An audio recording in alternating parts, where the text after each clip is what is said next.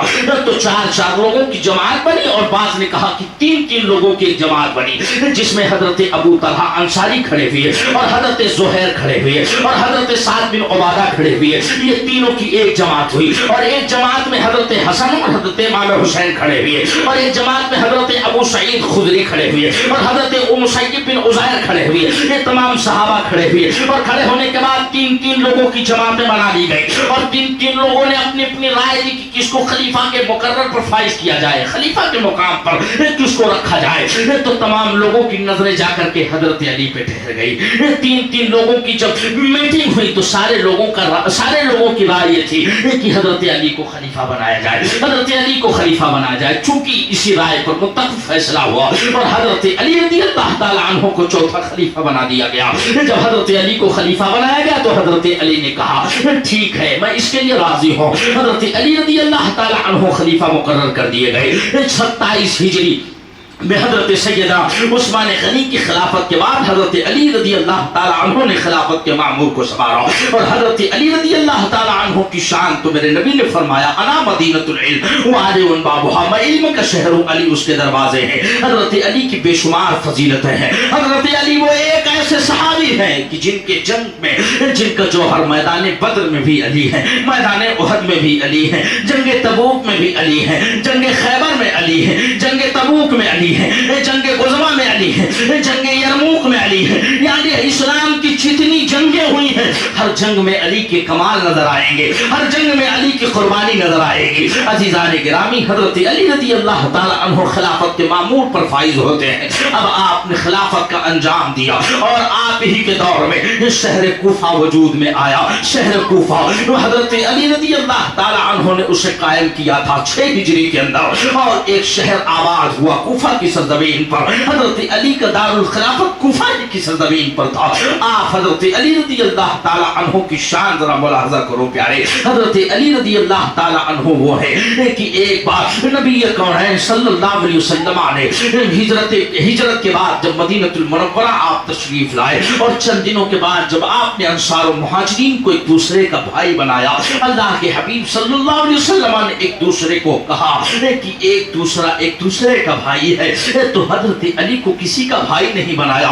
تو حضرت علی رونے لگے۔ جب حضرت علی رونے لگے آنکھوں سے اشک نکلنے لگے، تو میرے آقا صلی اللہ علیہ وسلم نے ارشاد فرمایا اے علی رو کیوں رہے ہو؟ حضرت علی عرض کرتے ہیں یا رسول اللہ، آپ نے ایک دوسرے کا بھائی بنایا، آپ نے ایک دوسرے کا بھائی بنایا، مگر آپ نے مجھے چھوڑ دیا، اس لیے مجھے تکلیف ہو گئی۔ اللہ کے نبی صلی اللہ علیہ وسلم مسکرائے، اور مسکرانے کے بعد فرمایا اے علی تم تو ہمارے حقیقتاً بھائی ہو، اس لیے کہ تمہارے باپ ابو طالب نے جو میرے ساتھ اتنی قربانیاں دی ہیں، اور تم میرے ہی خاندان سے تعلق سے میرے نسب میں تم میرے بھائی ہو، مگر سنو میں تمہیں کہتا ہوں انت اخی فی الدنیا والآخرہ، تم دنیا میں میرے بھائی تو ہوئی ہو لیکن تم آخرت میں بھی میرے بھائی ہو۔ یہ مجاز اور یہ امتیاز کسی اور کو نہیں ملا سوائے مولائے کائنات کے۔